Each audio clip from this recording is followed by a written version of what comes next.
Всем здравствуйте! С вами Любовь, и вы на моем рукодельном канале, где можно найти интересные идеи для творчества.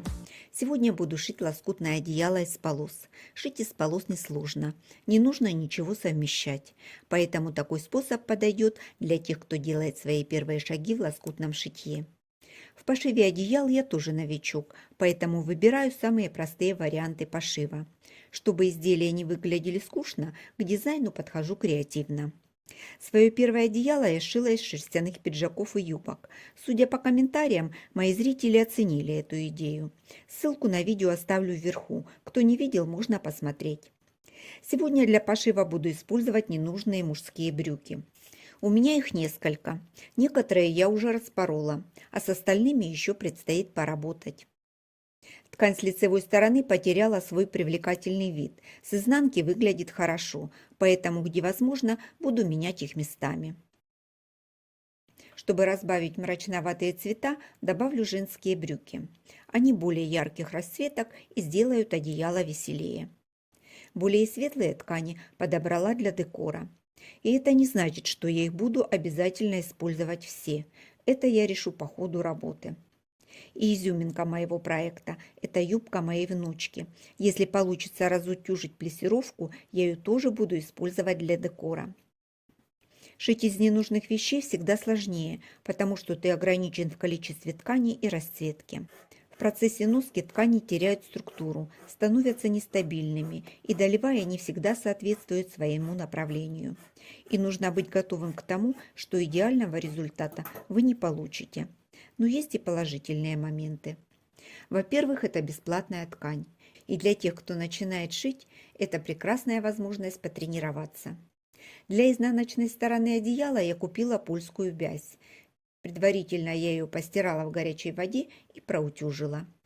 Ткань дала усадку по 5 см в длину и в ширину, и теперь я буду спокойна, что после стирки мое одеяло сохранит свою форму.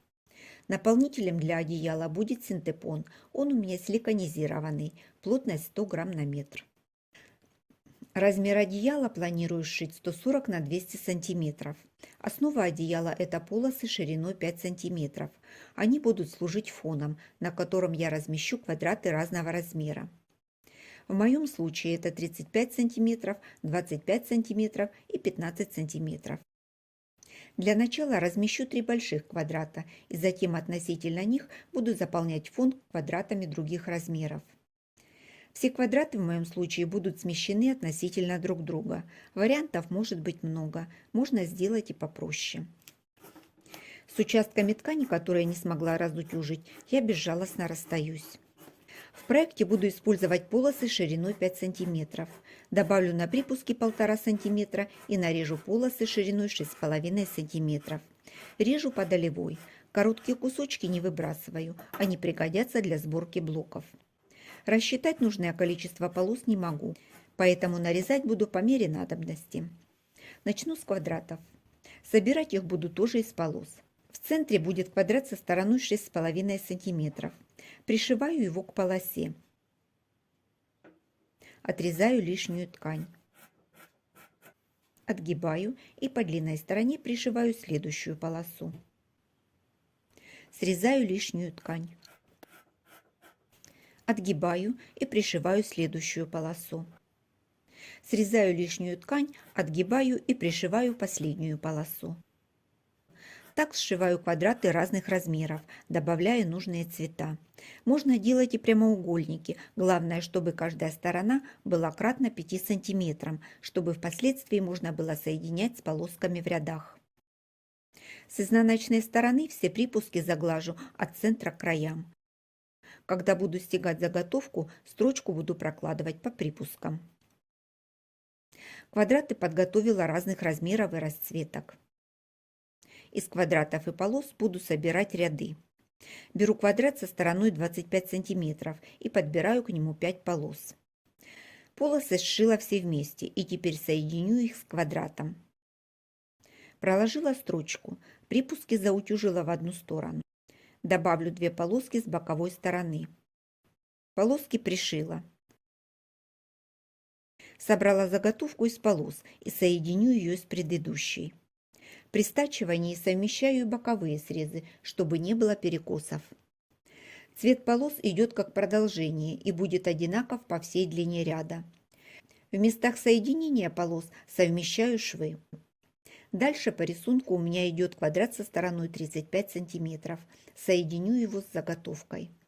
Таким образом собрала 4 ряда. 3 ряда шириной 35 см и 1 шириной 20 см. Еще при сборке мне понадобятся полосы для отделки. Все ряды разные, в них не повторяется расположение и размер квадратов, чередуются только полосы для фона. 3 больших квадрата расположила по центру со сдвигом относительно среднего квадрата. Все остальные не привязаны друг к другу. Смещение в рядах делала так, чтобы равномерно заполнить фон. Все ряды соединю в одно полотно.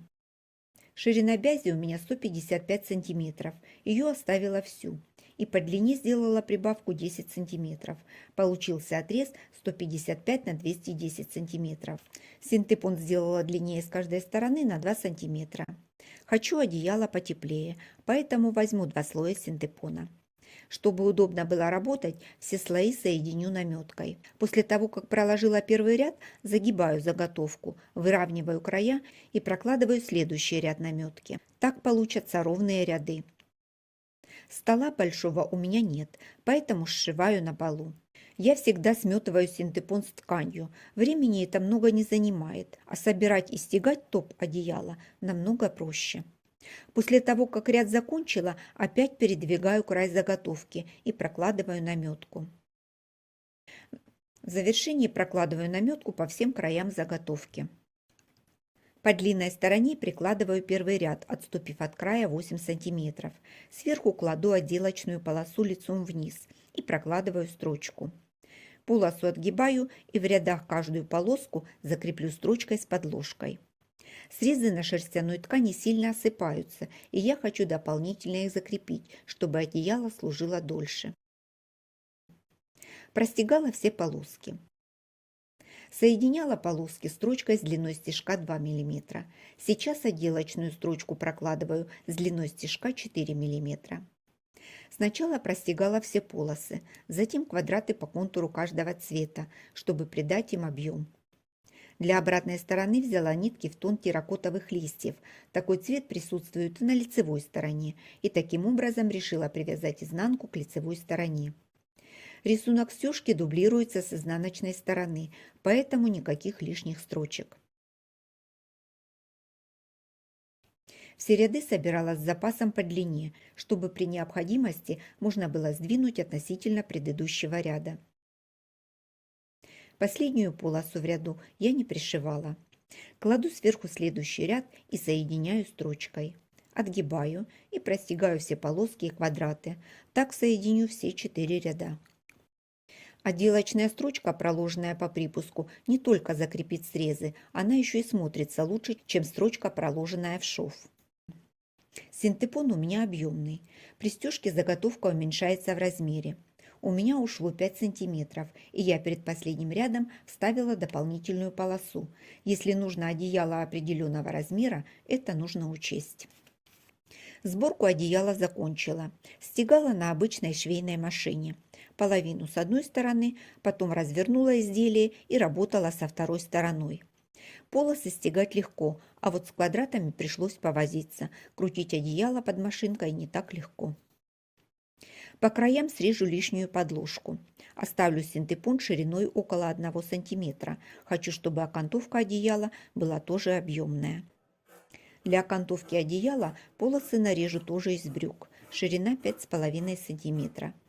Хотелось бы окантовку пошире, но я ограничена в ткани, и это ширина, которую я смогла себе позволить. Обтачку сделаю комбинированную, поэтому нарезала полосы 2 цветов. Серые 45 см длиной и терракотовые 25 см. Соединю их между собой под углом 90 градусов. Лишнюю ткань срезаю, оставляя припуск 1 см. Обтачка, соединенная таким образом, смотрится интереснее. Люблю добавлять такие мелочи. Все припуски разутюжила в разные стороны, чтобы уменьшить толщину в швах. Пришила обтачку с изнаночной стороны. Чтобы соединение сделать менее заметным, распустила шов на светлой полосе и соединила его под углом с началом обтачки. Срежу лишнюю ткань. Пришью обтачку до конца. Окантовку пришила ниже на 1 см от края. Помним, что я оставляла его при обрезке края.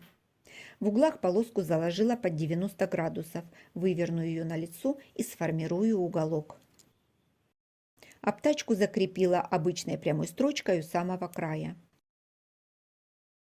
Одеяло готово.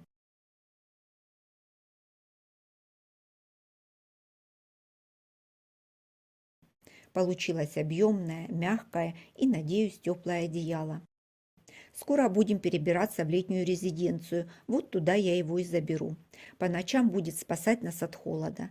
Для дачи, думаю, тоже хороший вариант, выручит в межсезонье. Я интересуюсь пошивом лоскутных одеял, смотрю видео по пошиву из старой одежды. Одеяла из брюк не встречала. Может, это и не стандартное решение, но я люблю экспериментировать. И скажу, что результат меня вполне устроил. Одеяло получилось ничем не хуже, чем из хлопчатобумажных вещей или трикотажа. Жду ваши комментарии, хочу узнать ваше мнение. Может быть, у кого-то есть опыт пошива подобного одеяла. Делитесь с нами. А я на этом с вами прощаюсь. До встречи в новых видео.